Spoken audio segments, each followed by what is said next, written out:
Agent 47, the man who hides in plain sight, assassinating targets around the globe. He has no noticeable physical characteristics which make blending in easy, besides a giant barcode on his head. Also, he's built like a Terminator and has the soulless facial expression of someone who drowned an entire family for a $25 food stamp. But then he puts on this cute little cook's assistant outfit and suddenly no one suspects that the jacked possible cyborg might be responsible for the absolute atrocities that follow him wherever he goes. Nothing gets me more excited than a Hitman update, and today we have a very unexpected target. Today we have been hired to kill Vladimir Putin. I mean Vice President Trump. I mean Conor McGregor. They've given him the nickname of the Disruptor, which is below average branding. It sounds like he wouldn't hesitate to interrupt someone during a conversation, which I guess could be mildly frustrating. I'll be taking in with me a lockpick, a silenced pistol, and a briefcase with an assault rifle in it, just in case things go tits up and we end up having a quiet kid moment. I'm wearing an outfit that has a sweater hung around the neck, so people know I'm gluten-free. I actually am celiac, it's very annoying. Imagine your kryptonite being bread. I immediately regret my outfit choice, as I'm the only one at this party not wearing a mask when arguably I'm the only one who should be. I decide to treat myself to a random glass of Pinot Noir that was just sitting on the table as Agent 47 continues to do his best to not only have his face seen by every camera and person in the vicinity, but also get roofied. I make my way to the castle courtyard where the main event is being held. They have set up a UFC ring so that Conor McGregor can fight billionaire Tim Quinn in an unlimited round fight to the death. This event will make history as it will be the first time the loser of an MMA fight doesn't go home and beat their wife. There's a few things to consider for this mission, such as Conor's exceptional mixed martial arts capabilities and of course his vulnerabilities. UFC fighters have the exact same weakness as orphans, a full clip of an assault rifle to the face. They're kind of hard to hear, but Conor fully recorded voice lines for this. Dead man talk. I have about as much faith in Tim as I do in my beloved Arsenal winning a trophy. It's unclear why Tim Quinn agreed to do this, as he appears to have no fighting ability whatsoever. This isn't great, as my secondary objective is ensuring Timmy and his little blue shorts don't die. They take a breather and head back to their respective locker rooms. I use this time to stare longingly out into the ocean. It's crazy that somewhere out there, hundreds of millions of young white men who don't have sex are in a garage passing a bong around, making the stunning and brave decision to start a podcast. I head back to the bar area where many patrons are listening to a live band play classical music. There's a literal fight to the death happening 25 meters away, but I guess cellos are one of the coolest stringed instruments. I begin looking for a way to eliminate Conor and maybe sneak into his dressing room. I stroll up to this woman who clearly just watched a Modest Pelican video. Bro slides in to help clean up the mess, but he doesn't have a mop, just a very small washcloth. He's about as useful as the 4 yearly elections that get held in North Korea. I enter a storeroom and find some rat poison. I then switch on a vacuum to lure in Washcloth Guy and throw my briefcase at his head, knocking him unconscious. I steal his clothes and my guy is shredded. Inspirational. I've been trying to lose a bit of weight lately and it's going great. Right up until 10 PM rolls around and I eat everything. My girlfriend's been rationing the snacks and the cupboards are looking bare lately. I had to munch down an entire packet of dry taco shells the other night. It was grim. Nothing tastes as good as skinny feels, unless it's right before bed. I leave no loose ends, and now disguised as a waiter, I decide to make a play. I head to the bar and begin serving food. I proceed to sprinkle the rat poison over the snack as I execute a brave strategy I call randomly poisoning the first person who comes along and seeing if it works out in our favour. Big Boy has a nibble and then immediately feels ill and rushes to the bathroom. He begins spewing up, which is something I should probably start doing more of. With our new disguises, I'm able to access the VIP lounge, except it looks like the waiter disguise was also allowed up here after all. Lucky there was no real collateral damage. Okay, maybe there was a little bit. The security here is plentiful, so a public assassination is out of the question. We'll have to make the death look like the perfect accident, just like Jeffrey Epstein. I proceed to do some reconnaissance. I sit down and soak up my surroundings, but all I can hear is this couple fighting. Relatable. My girlfriend's been riding my ass lately because I keep eating all the ingredients she buys for dinner. How was I meant to know she had big plans for those taco shells? I enjoy some more wine because sometimes it's nice to treat yourself, and then I notice a cannon pointed right where Conor walks in. A potential method if we can find gunpowder and a cannonball. It seems I haven't used my time wisely as round 2 is already kicking off. Conor enters the arena and begins beating Tim Quinn like he was an Englishman who just arrived home to his loving wife after the Euros final. I ring the bell straight away, and every one of the guests are oblivious to the fact that the round only lasted 30 seconds. I quickly rush around to try and find a lead. I head inside and there's an art exhibition happening where they have some real life famous paintings and sculptures, which is a nice touch. I've always found that you can find rich stories in art that mirror your own personal experiences. Leonardo da Vinci's Mona Lisa, the moment she realizes it's much smaller than she expected. A Mayan global tribal mask. My face when I nut. Edvard Munch the Scream. Her face when I say I never actually got around to getting tested after that Thailand trip. I head deeper into the mansion. I find a pair of scissors. I proceed to run around the room holding the scissors to get Agent 47 in a dangerous little mood for some murder. I climb a drain pipe, flick off a fuse box to lure a high-end waiter outside. I stab him in the back and hide the body. I proceed to put on his corset, and I feel like last time I played this map I ended up wearing the corset too. It's like the universe is trying to tell me to buy a corset or something. That'd be crazy if I bought a corset and wore it all the time. That would be so ironic and satirical. I should do it for sure. I'm going to do it.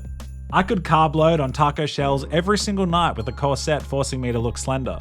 I head inside and approach a new sculpture straight out of the medieval Indian Empire, a stunning little piece known as post-nut clarity. I go behind the bar and begin serving nibbles to the guests.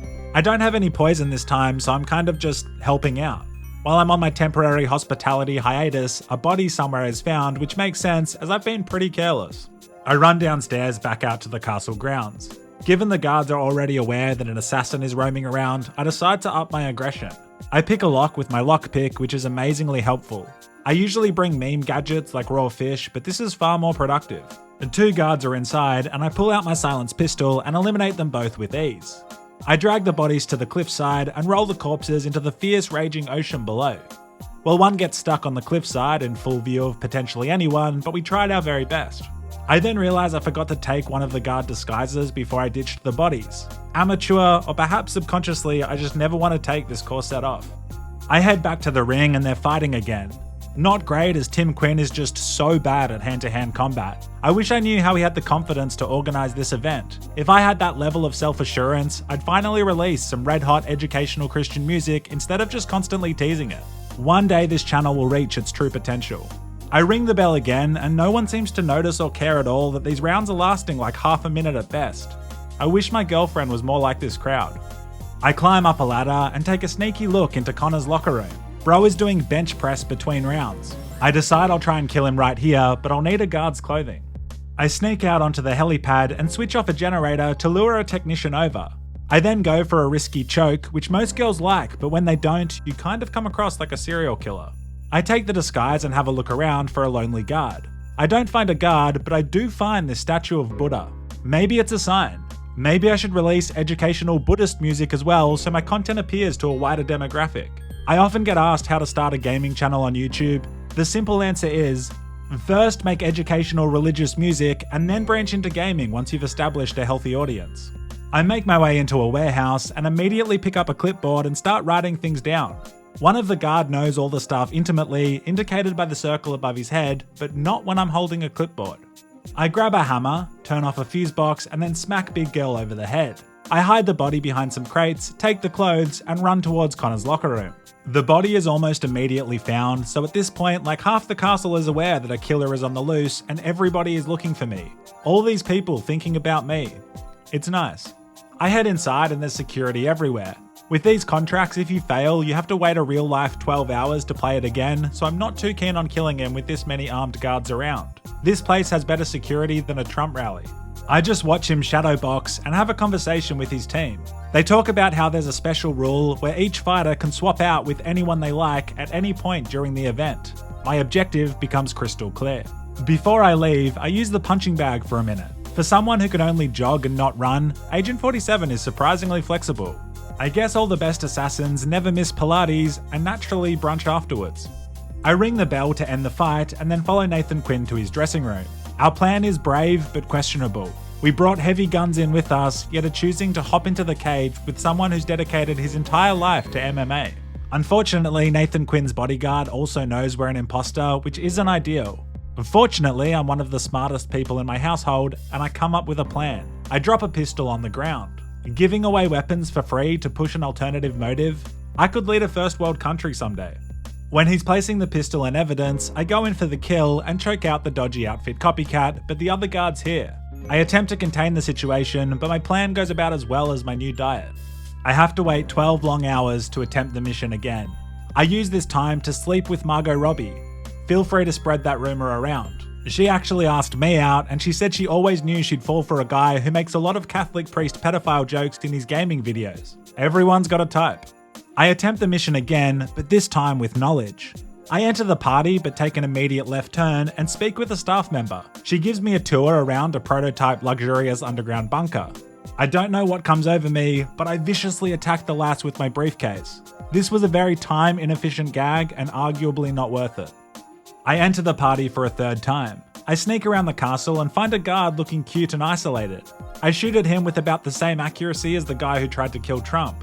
I steal his clothes, hide the body, and secure myself a pretty great vantage spot to watch the event from. If I'd brought a sniper rifle, it would be game over right now. But I didn't. I brought an assault rifle, which I seem to have lost. I run down to the arena en route to Nathan Quinn's locker room. I get a little too close to the ring, like I was a WWE star doing a mid-round walkout, which is never ideal during a sensitive mission.